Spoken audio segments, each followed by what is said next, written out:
Business en Inde, vous êtes nombreuses et nombreuses à vous poser la question, quelle idée de business aller entreprendre avec l'Inde? Quelle opportunité de business aller trouver en Inde et importer chez vous?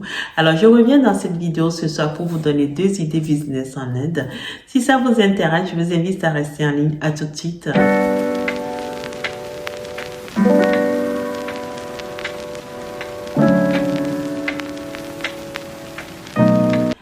Hello, hello, bonsoir les amis, j'espère que vous allez bien. Moi, je vais très très bien. Pour les personnes nouvelles sur cette chaîne, mon nom est Boosté. Si je suis entrepreneuse e-commerce, employée dans les achats en milieu industriel et investisseur en immobilier.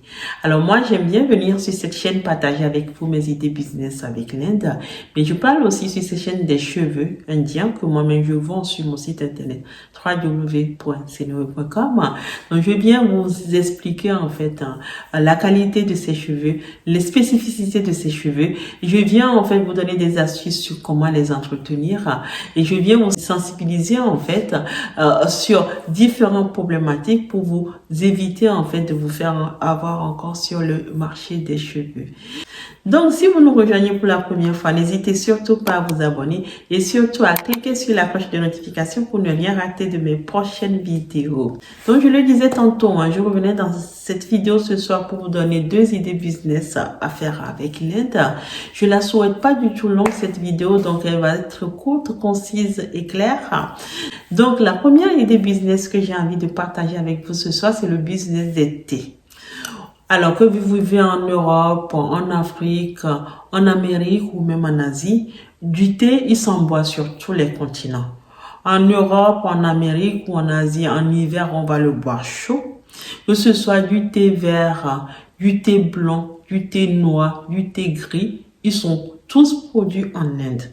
Donc, en Europe, on va le boire chaud. En Afrique, on va boire du thé glacé. En Europe, en été, on va aussi apprécier le thé glacé. C'est pour ça qu'il s'en développe de plus en plus d'enseignes. Maintenant, vous allez les voir comment vous baladez dans des centres commerciaux. Maintenant, on a de plus en plus de magasins de thé. Je ne vais pas citer leur nom ici, bien évidemment, mais on a de plus en plus des magasins reconnaissables avec des thés, en fait, présentés comme des objets de luxe dans des boîtes colorées que les amateurs aiment bien aller chercher. Et à chaque fois, il est question de c'est quoi la nouveauté. On y va pour découvrir un nouveau parfum, un nouveau thé. Et souvent, en fait, moi j'ai fait l'expérience, pour nous vanter, en fait, les spécificités de ces thés, on va nous parler de l'Inde. On va nous dire que ce sont par exemple, du Darjeeling, du thé noir de Darjeeling. Et on va nous dire que ça vient directement de l'Inde. On va nous dire que c'est peut-être du thé Assam. Et on va nous dire que ça vient de l'Inde.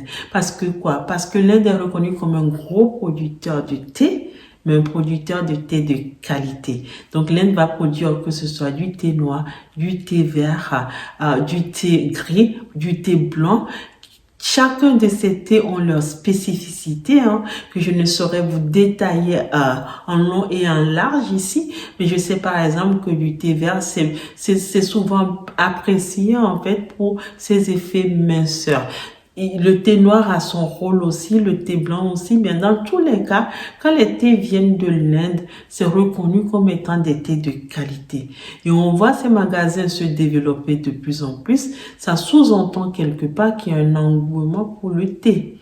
Alors vous aussi, vous pouvez surfer sur la vague, décider en fait d'aller en Inde, aller identifier donc les parfums qui sortent de l'ordinaire. Encore une fois, il faut pas faire comme tout le monde. Allez identifier les parfums qui sortent de l'ordinaire, les importer dans votre pays d'origine, les faire depuis l'Inde à votre marque. Ils savent très bien faire ça aussi. Et vous positionnez peut-être comme grossiste de thé.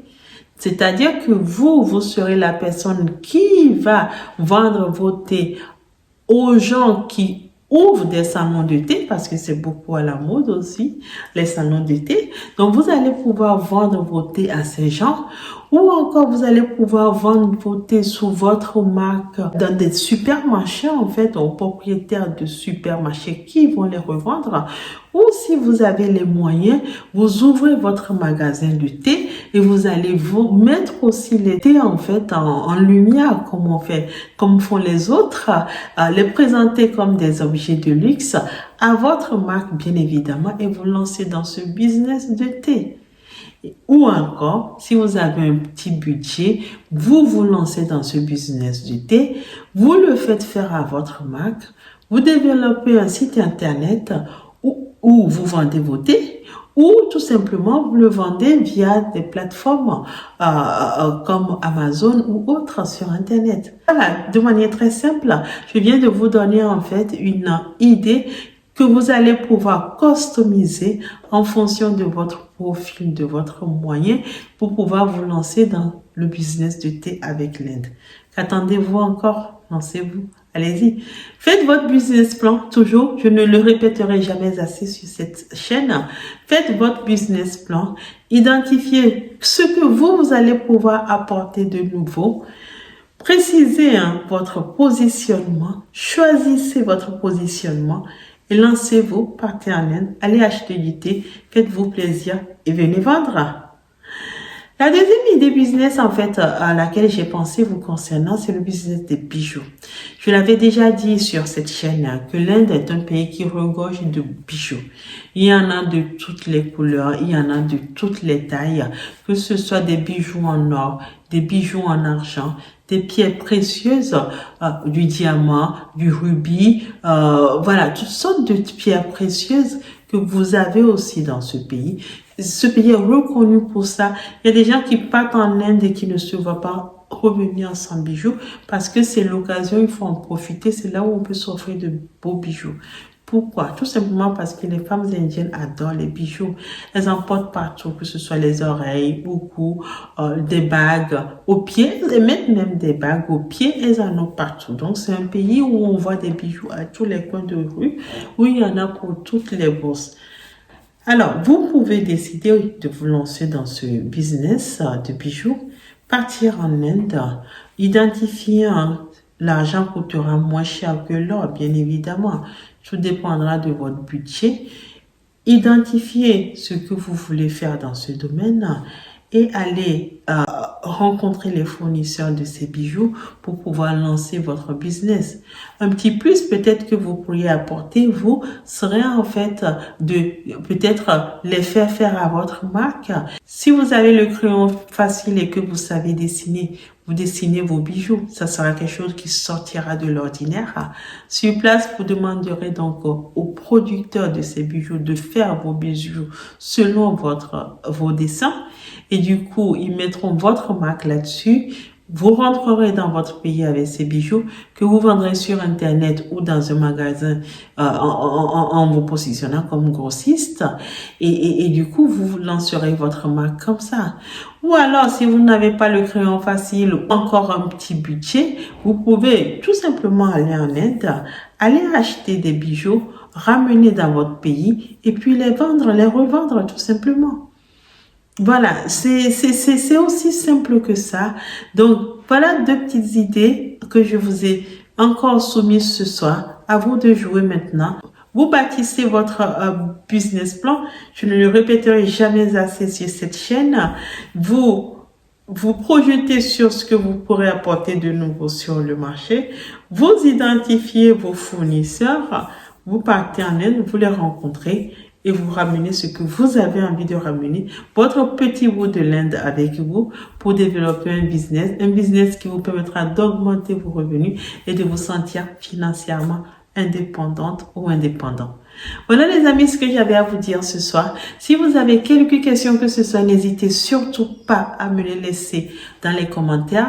et ou encore à me contacter via Instagram ou Facebook, en tout cas mes autres réseaux sociaux.